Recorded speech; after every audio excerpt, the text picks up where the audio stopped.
नमस्कार, चार बड़ी खबरों में आपका स्वागत है। मैं हूं आपके साथ तरुणा। आज की पहली खबर में हम बात करेंगे, खबर संभल से है, जहां हाईकोर्ट के आदेश पर जामा मस्जिद कमेटी को अनुमति मिली है कि एएसआई यानी भारतीय पुरातत्व विभाग की निगरानी में बाहरी दीवारों की रंगाई पुताई होगी। दूसरी खबर, प्रदेश में बब्बर खालसा इंटरनेशनल के आतंकी मॉड्यूल से जुड़े एक बड़े मामले की जांच अब यूपी एटीएस को सौंप दी गई है। इससे पहले इस केस की जांच यूपी स्पेशल टास्क फोर्स कर रही थी। तीसरी बड़ी खबर, मध्य प्रदेश विधानसभा सत्र के दौरान कई हंगामेदार रहा, वहीं चौथे दिन कांग्रेस ने जोरदार हंगामा किया। नेता प्रतिपक्ष उमंग सिंघार के नेतृत्व में कांग्रेस विधायकों ने परिवहन घोटाले की जांच को लेकर हंगामा किया। चौथी बड़ी खबर, मध्य प्रदेश सरकार में मंत्री विश्वास सारंग ने राहुल गांधी के गुजरात में कांग्रेस कार्यकर्ताओं के गद्दार वाले बयान पर प्रतिक्रिया दी है। उन्होंने कहा है कि इसलिए कांग्रेस की दुकान और शोरूम बंद हो रहे। तो आइए शुरू करते हैं चार बड़ी खबरें।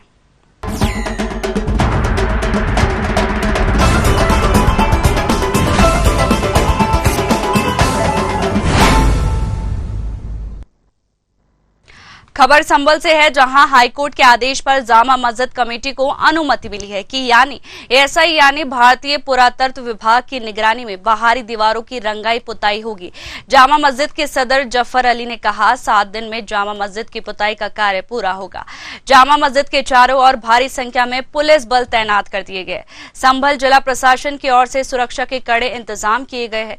बता दें कि इलाहाबाद हाईकोर्ट ने जामा मस्जिद में पुताई का आदेश दिया है।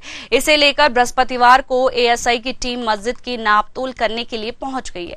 जामा मस्जिद कमेटी के सदर जफर अली एडवोकेट ने बताया कि एएसआई जो स्थान पुताई के लिए बताएगी वहां पुताई कराई जानी है। यदि आज ही टीम द्वारा स्थान बताए जाते हैं तो पुताई शुरू होगी। यदि टीम नहीं बताती है तो सोमवार से काम शुरू होगा। बताया कि पुताई के बाद सजावट का काम कराया जाएगा। जामा मस्जिद कमेटी सदर ने कहा, हर वर्ष रमजान के माह में जामा मस्जिद की पुताई और सजावट होती रही है। इसको लेकर इस बार अनुमति मांगी थी। वहीं इस पर ज्यादा जानकारी के लिए हमारे साथ संभल से संवाददाता रामपाल जुड़ गए। रामपाल, संभल के अंदर जामा मस्जिद की अब एएसआई की टीम पहुंच गई है और वहां पर निरीक्षण करिए, साथ ही जो रंगाई पुताई का कार्य है वो भी एएसआई की टीम ही देख रही है इस बार। जी बिल्कुल, बता दूं तरुणा, देखिए एएसआई की टीम सुबह 11 बजे संभल पहुंची है, जामा मस्जिद में पहुंची है, जहां उसने निरीक्षण किया है। और इस दौरान जामा मस्जिद के सदर के अलावा जामा मस्जिद कमेटी भी इस दौरान मौजूद रही है। तो वहां पर जिस तरह से कोर्ट ने आदेश किया था, सिंगल बेंच रोहित रंजन यानी जो है जस्टिस है रोहित रंजन, तो उन्होंने आदेश दिया था, जिस तरीके से फैसला आया कोर्ट का, तो उसके उपरांत एएसआई की देखरेख में जो जामा मस्जिद की बाहरी दीवारों की आज मतलब साफ सफाई होनी थी। 12 तारीख को ये फैसला आया था। उसके बाद में आज 13 तारीख यानी कल फैसला हुआ था। आज एएसआई की टीम यहाँ पर पहुंची थी, 11 बजे पहुंची थी। और इस दौरान जामा मस्जिद के सदर के साथ साथ जामा मस्जिद कमेटी के लोग भी इस दौरान मौजूद रहे। लगभग जो एएसआई यानी भारतीय पुरातत्व विभाग की टीम यहाँ पर 1 घंटे जामा मस्जिद में मौजूद रही थी और निशानी लगा करके और यहाँ पर मेजरमेंट किया है और जो है नापतोल की है।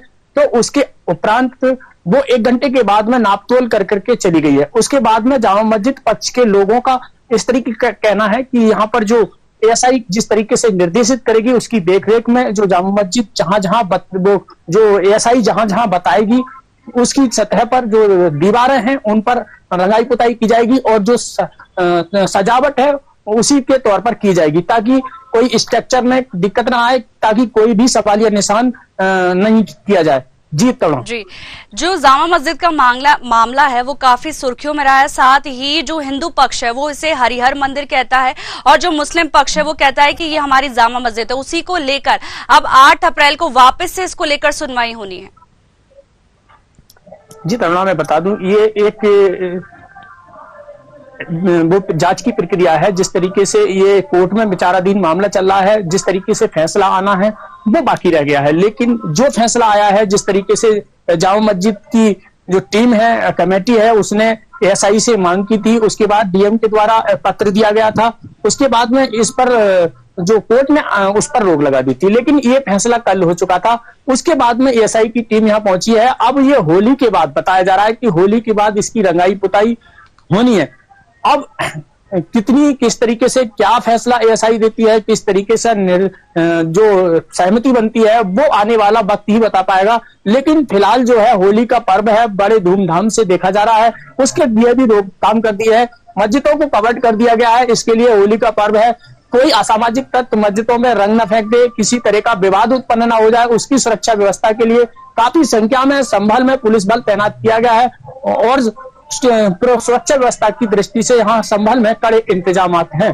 तो इस तरीके से यहाँ पर होली का पर्व है, शांतिपूर्वक मनाने के लिए प्रशासन ने अपील की है और फ्लैग मार्च निकाला जा रहा है। इसके लिए यहाँ पर जो शांति व्यवस्था कायम बनी रहे, उसके लिए सभी जामा मस्जिद, दूसरे जुमे की नमाज भी है कल और होली का पर्व भी है, धूल जिसे बोलते हैं। उसके बाद में 2-2:30 बजे तक अपना जो हिंदू धर्म के लोग हैं वो होली मना पाएंगे। उससे पहले उसके बाद में जो जामा मस्जिद के पक्ष के लोग हैं वो नमाज पढ़ेंगे। इसके बाद इससे यहाँ पर शांति सद्भाव बनी रहे, इसका ये संदेश दिया है। और कोई भी असामाजिक तत्व, मैं एक चीज और बता दूं, कोई भी असामाजिक तत्व इस तरह की व्यवधान डालता है, त्योहार में खलल, रंग में भंग घोलने का काम करता है, तो उसके विरुद्ध कड़ी कार्रवाई करने की भी चेतावनी दी है। तो ऐसे में यहाँ जो संभल का माहौल है बेहद शांतिपूर्ण है और बेहद खुशहाल पूर्वक यहाँ पर संभल में होली का पर्व मनाया जा रहा है। इसी को देखते हुए जो जफर अली हैं, उन्होंने जामा मस्जिद की रंगाई पुताई के लिए यानी मतलब 2 दिन का समय रोक दिया गया है। उन्होंने कहा है कि ये 7 दिन में, कल उन्होंने वो थी पीसी की थी, पीसी में कहा था कि मतलब कल से यानी आज से सुबह से जामा मस्जिद की बाहरी सतहों की रंगाई पुताई की जाएगी। अब उन्होंने आज फिर ये बाइट दी है, उन्होंने कहा है कि जो है दो होली का पर्व है, होली को पर्व में ऐसे में अच्छा नहीं रहेगा, सभी अपना अपना त्योहार जो है मनाएं, शांतिपूर्वक मनाएं। उसके बाद में जिस तरीके से जो एएसआई यहाँ नाप तोल करके दी है, जिस तरीके से एएसआई निर्देशित करेगी, उसके उपरांत उसकी देखरेख में यहाँ जामा मस्जिद की जो रंगाई पुताई और सजावट की जाएगी। उसके बाद में जो जामा मस्जिद के लोग अपना जो है त्योहार मनाएंगे और ईद का पर्व भी नजदीक आ रहा है। जी मुस्लिम धर्मगुरु के मौलाना ने भी इसका धन्यवाद किया है हाईकोर्ट का। फिलहाल तमाम जानकारी के लिए आपका बहुत बहुत शुक्रिया।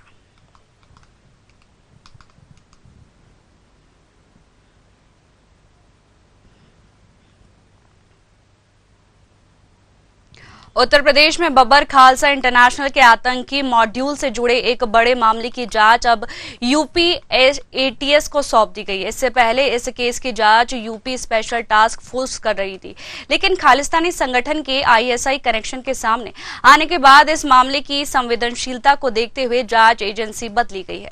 बताया जा रहा है कि बब्बर खालसा इंटरनेशनल और पाकिस्तानी खुफिया एजेंसी आईएसआई के गठजोड़ की जानकारी सामने आई थी। इस गठजोड़ के जरिए कुंभ मेले जैसे बड़े धार्मिक आयोजन पर हमले की साजिश रची गई थी। इस साजिश का पर्दाफाश होने के बाद ही खालिस्तानी आतंकी लाजर मसीहा को गिरफ्तार किया गया था। यूपी एसटीएफ ने लाजर मसीहा को कौशाम्बी जिले के खोखराज थाना क्षेत्र से गिरफ्तार किया था। गिरफ्तारी के दौरान उसके पास से भारी मात्रा में विदेशी असले और विस्फोटक बरामद किए गए थे। इसके बाद उसके खिलाफ कोखराज थाने में एफआईआर दर्ज की गई थी। अब इस मामले से जुड़े सभी दस्तावेज यूपी एटीएस को सौंप दिए गए हैं। बता दें कि जो बब्बर इंटरनेशनल आतंकी खालसा है, उसकी अब जो पहले एसटीएफ के पास जांच थी, अब वो एटीएस को सौंप दी गई है। वहीं लाजर मसीहा को गिरफ्तार कर लिया गया है। आपको बता दें कि अब इस पूरे मामले की जांच एटीएस, यूपी एटीएस करेगी। वहीं आपको बता दें कि खालिस्तानी संगठन के आईएसआई कनेक्शन के सामने आने के बाद इस मामले की संवेदनशीलता को देखते हुए एजेंसी बदली गई है। बता दें कि बब्बर खालसा इंटरनेशनल और पाकिस्तानी खुफिया एजेंसी आईएसआई के गठजोड़ की जानकारी भी सामने आई थी और इस गठजोड़ के जरिए कुंभ मेले जैसे बड़े धार्मिक आयोजन पर हमले की साजिश भी रची गई थी। वहीं पर्दाफाश होने के बाद ही खालिस्तानी आतंकी लाजर मसीहा को गिरफ्तार किया गया था। वहीं अभी ये भी बताया जा रहा है कि इसके खालिस्तानी संगठन से भी जुड़ाव बताए जा रहे हैं। वहीं इस पूरे मामले की जो जांच है अब वो यूपी एटीएस करेगी। यूपी एटीएस ने लाजर मसीहा को कौशाम्बी जिले के कोखराज थाना क्षेत्र से गिरफ्तार कर लिया है।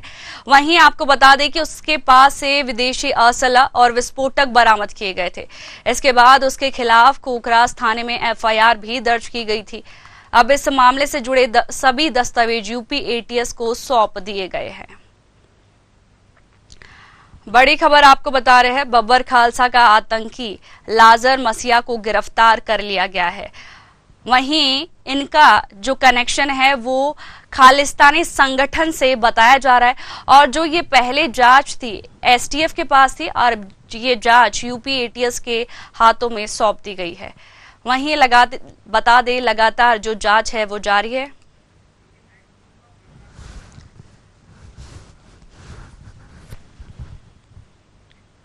वहीं इस खबर पर ज्यादा चर्चा के लिए हमारे साथ लखनऊ से ब्यूरो हेड प्रशांत राव जुड़ गए हैं। प्रशांत, बब्बर खालसा इंटरनेशनल आतंकी लाजर मसीहा को गिरफ्तार कर लिया गया और ये जो पहले जांच थी वो एसटीएफ के पास थी, अब ये जो जांच है वो यूपी एटीएस को सौंप दी गई है। क्या है पूरा मामला? बिल्कुल, मैं आपको बता दूं, आतंकवादी है कौशाम्बी में इस लखर नाम के आतंकवादी बब्बर खालसा इंटरनेशनल जुड़ा हुआ था। इसके साथ ही पाकिस्तानी SIS उसके मॉड्यूल लगातार काम कर रहा था। ये रहा, उसके बाद रास्ते से ये कौशाम्बी पहुंचा था। इसका मुख्य जो प्लान था वो प्रयागराज में यहाँ बड़ी घटना को अंजाम देना था, लेकिन क्योंकि वहाँ उत्तर प्रदेश के मुख्यमंत्री योगी आदित्यनाथ और उसके साथ ही डीजीपी प्रशांत कुमार के द्वारा वहाँ भारी संख्या में पुलिस बल तैनात किया गया था, सुरक्षा व्यवस्था मौजूद थी।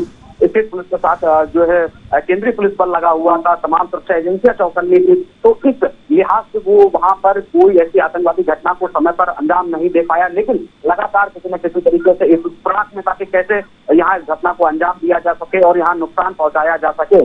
क्योंकि इसका जो संगठन है वो बब्बर खालसा इंटरनेशनल ग्रुप से जुड़ा हुआ है। इसके साथ ही पाकिस्तान का जो ASI मॉड्यूल है उस पर वो लगातार काम कर रहा था और लगातार कई एजेंट्स में ये संपर्क में बना हुआ था। हालांकि ये जो है पंजाब की एक जेल से फरार था और ये जिस समय फरार हुआ है तो उस समय किसी वहां पर गंजबार हुई जेल में, उसे इलाज के लिए आया गया था, अस्पताल से फरार हो गया था। उसके बाद लगातार जो है ASI के संगठन में ये कहीं ना कहीं जो उनके एजेंट हैं उनसे संपर्क में रहा और उसके बाद उसको जिम्मेदारी दी थी कि कैसे ही प्रयागराज में बड़ी घटना को अंजाम दिया जा सके। यह पहले जो जांच थी वो यूपी एटीएस के पास थी, लेकिन अब एटीएस को जांच दे दी गई है। एटीएस उसमें जांच करेगी। कई तमाम तत्व उसके पास ऐसे मौजूद मिले हैं। अगर जब पुलिस ने इसको पकड़ा था उस समय इसके पास हैंड ग्रेनेड और इसके साथ ही जो डेटोनेटर रॉड और विदेशी हथियार, 13 जिंदा कारतूस, तमाम ऐसी सामग्री मिली थी। मोबाइल भी मिला था जो सिग्नल लाइट के माध्यम से जो है विदेश में बैठे हुए आतंकवादियों से संपर्क कर रहा था और उनको यहाँ से जानकारी पहुंचा रहा था। इस जानकारी के माध्यम से भी ही जो है उस घटना को अंजाम देने वाला था, क्योंकि सभी केंद्रीय एजेंसियां महाकुंभ प्रयागराज के कार्यक्रम में सक्रिय थी। इसलिए किसी घटना को ये जो आतंकवादी है लगर वो अंजाम नहीं दे पाया। कई मामलों में ये वांछित है और ये जेल कहा जाए कि जेल से बाहर इलाज के लिए आए तो वहां से फरार हो गया था और उसके साथ ही पाकिस्तानी जो एजेंसी है, जो खुफिया एजेंसी है ASI, उसके संपर्क में लगातार चल रहा था। निश्चित तौर से देखिए कहीं ना कहीं इस पर जो है आरोप लगे थे और उसको लेकर पुलिस उसको ढूंढ रही थी। इनको उसको कौशाम्बी में गिरफ्तार किया गया है। अब एटीएस इसको पूछताछ करके कई खुलासे कर रही, जिसमें आतंकवादी संगठन जो है वो कैसे यहाँ पर नुकसान पहुंचा रहा है, उसके साथ ही जो बब्बर खालसा इंटरनेशनल ग्रुप है वो कैसे जो पंजाब हो, हरियाणा हो, उत्तर प्रदेश में कैसे यहाँ अपने लोगों को सक्रिय कर रहा है, कौन कौन से एजेंट है, तो तमाम जानकारियां जो है एक्सपर्ट की जांच में खुलासे के दौरान पता होंगे। इसके बारे में तमाम जानकारियां जो है हासिल करने को लेकर उसको अपनी कस्टडी में ले लिया है। जी, तमाम जानकारी के लिए आपका बहुत बहुत शुक्रिया प्रशांत।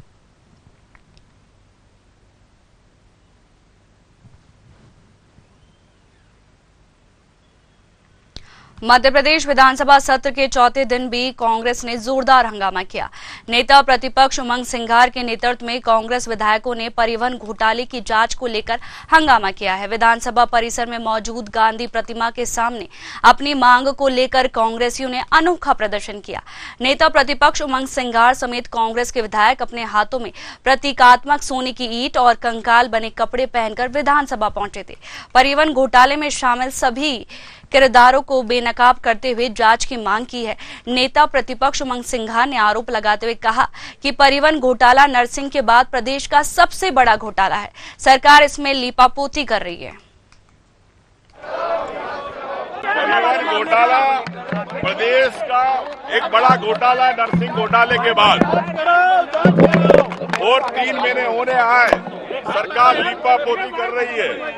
परिवहन मंत्री, पूर्व मंत्री गोविंद राजपूत, अन्य मंत्री चाहे भूपेंद्र सिंह, चाहे अन्य कोई भी, संजय श्रीवास्तव, संजय डांडे, वीरेश तुमराम, जिन्होंने लाखों करोड़ की संपत्ति बना ली। सरकार के पास रजिस्ट्रियां है, सबूत है, फिर भी सरकार इनके खिलाफ कार्रवाई नहीं करती। क्या सरकार के कौन लोग इसमें मिले हुए? सौरभ शर्मा एक छोटी मछली है, बड़ी मछलियों पे सरकार, मोहन यादव सरकार क्यों हाथ नहीं डालना चाहती? क्या इस आग के अंदर क्या मोहन यादव जी आपके हाथ जल जाएंगे? मैं ये कहना चाहता हूँ, ये ईंटें निकल रही है खेतों के अंदर, ये पूरा प्रदेश ऐसा कंगाल हो गया है। ये देखिए, ये पूरा प्रदेश कर्ज और कंगाल हो गया। तो मैं समझता हूँ कि कर्ज में डूबा जा रहा है आम जनता, और अधिकारी मंत्री जो घोटाले में लिप्त है वो करोड़पति अरबपति होते जा रहे, जमीनें लेते जा रहे, फिर भी सरकार चुप है। तो हम चाहते हैं कि तत्काल इस पर जांच होना चाहिए। ज्यादा जानकारी के लिए हमारे साथ भोपाल से संवाददाता कृष्णा शर्मा जुड़ गए हैं। कृष्णा, बजट सत्र के दौरान जो कांग्रेस है वो अलग अलग तरीके से अपना प्रदर्शन दर्ज करिए, कभी वो काली पट्टी बांधकर, कभी हाथों में पोटली लेकर, कभी जंजीरें गले में डालकर, और आज तो सोने की ईंट और कंकाल के कपड़े पहनकर जो विपक्ष है वो प्रदर्शन कर रहा है। और साथ ही परिवहन घोटाले को लेकर लगातार प्रदर्शन किया गया था सदन के अंदर। बिल्कुल, देखिए, विधानसभा के बजट सत्र में पहले दिन से ही लगातार कांग्रेस सरकार को घेरने में लगी हुई है, चाहे वो किसानों के मसले पर हो या कर्ज के मसले पर हो या आज तीसरे दिन परिवहन के मसले पर हो।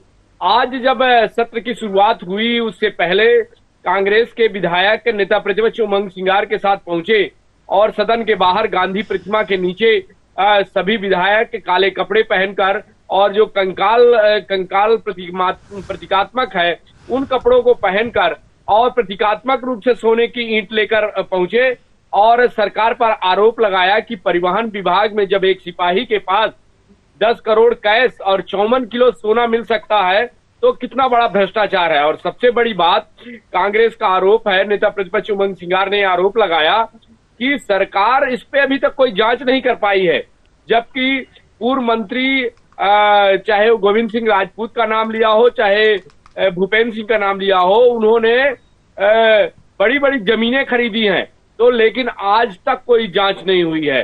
क्या मध्य प्रदेश में इसी तरह भ्रष्टाचार होता रहेगा? क्या मध्य प्रदेश सरकार मंत्रियों की जांच या अधिकारियों की जांच करने से बच रही है? इन सब मुद्दों को लेकर सरकार को घेरने की कोशिश की है। लगातार देखने को मिल रहा है कि कांग्रेस अलग अलग मुद्दों को लेकर सरकार को निशाने में ले रही है। जी, इस बार का जो बजट है वो 4 लाख करोड़ का बजट है और साथ ही सरकार ने इतना ही कर्ज लिया है, सेम 4 लाख करोड़। तो क्या मध्य प्रदेश आत्मनिर्भर बनेगा या किसी चक्रव्यूह में फंस जाएगा? देखिए, सरकार कर्ज लेती है विकास के लिए और जो आरबीआई के गाइडलाइंस है उसी के आधार पर कर्ज लिया जाता है। चाहे केंद्र सरकार हो चाहे अन्य राज्यों की सरकारें हैं, सभी कर्ज लेती हैं। कर्ज कोई नई बात नहीं है। पूर्व जो मुख्यमंत्री थे, पूर्व सरकारें थी, वो भी कर्ज लेती आई हैं। वो सरकार के काम करने का अलग अंदाज होता है और सरकार उस कर्ज के ब्याज को भरती भी है। तो ये कहना चक्रव्यूह और अलग अलग तरीके से, लेकिन हाँ, विपक्ष जरूर आरोप लगा रहा है कि जो सरकार कर्ज ले रही है वो भ्रष्टाचार की भेंट चल रही है, विकास के कार्यों में वो पैसा खर्च नहीं हो रहा है। नेता प्रतिपक्ष उमंग सिंगार ने कहा है कि जो सरकार है ना तो नौकरियां दे रही, ना ही किसान के धानों में कोई वृद्धि हो रही है। साथ ही मोहन सरकार बोलती है कि ये जो बजट है मध्य प्रदेश का विकास का बजट है, इसको लेकर क्या कहेंगे? बिल्कुल, देखिए, डॉक्टर मोहन यादव लगातार चाहे इन्वेस्टर मीट हो या अन्य माध्यमों से प्रदेश में आत्मनिर्भर मध्य प्रदेश बनाने में जुटे हुए हैं। ज्यादा से ज्यादा इन्वेस्टमेंट आए और ज्यादा से ज्यादा युवाओं को रोजगार दे। ये अलग बात है कि विपक्ष इस मुद्दे को लेकर सरकार को घेरने में लगा हुआ है कि मध्य प्रदेश में युवा सबसे ज्यादा बेरोजगार हैं और युवाओं के रोजगार देने के लिए सरकार कुछ नहीं कर रही है। जी, आगे भी आपसे बजट को लेकर अपडेट लेते रहेंगे। फिलहाल तमाम जानकारी के लिए आपका बहुत बहुत शुक्रिया।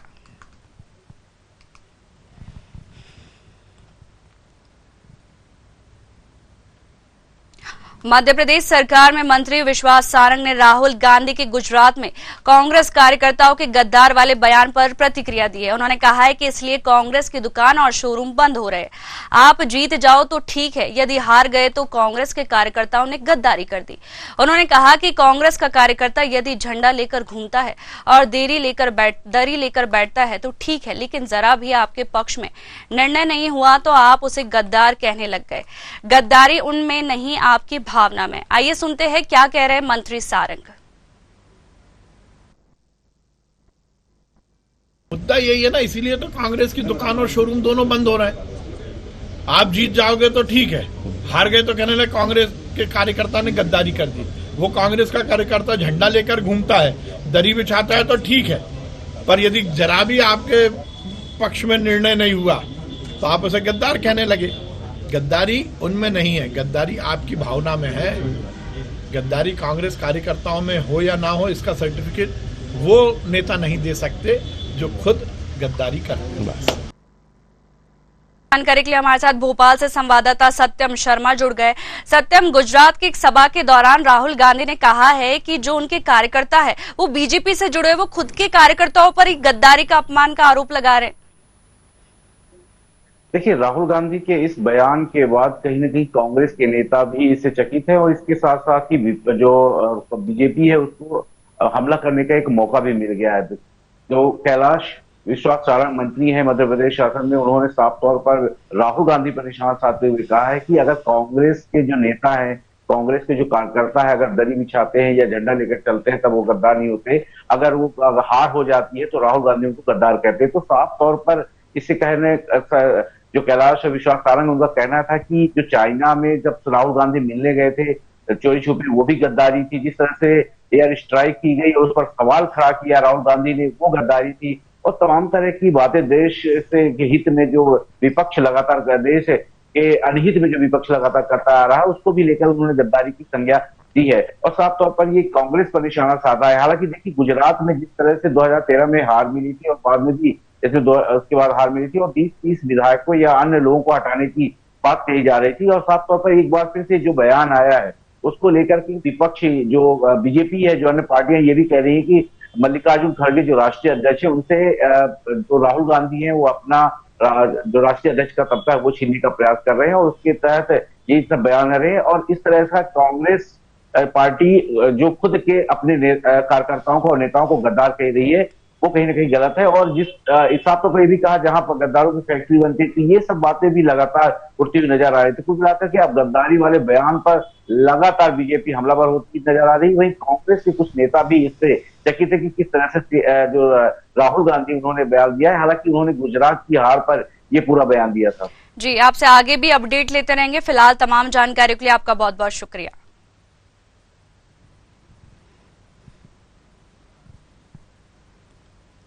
फिलहाल 4 बड़ी खबरों में इतना ही। मुझे दीजिए इजाजत। नमस्कार।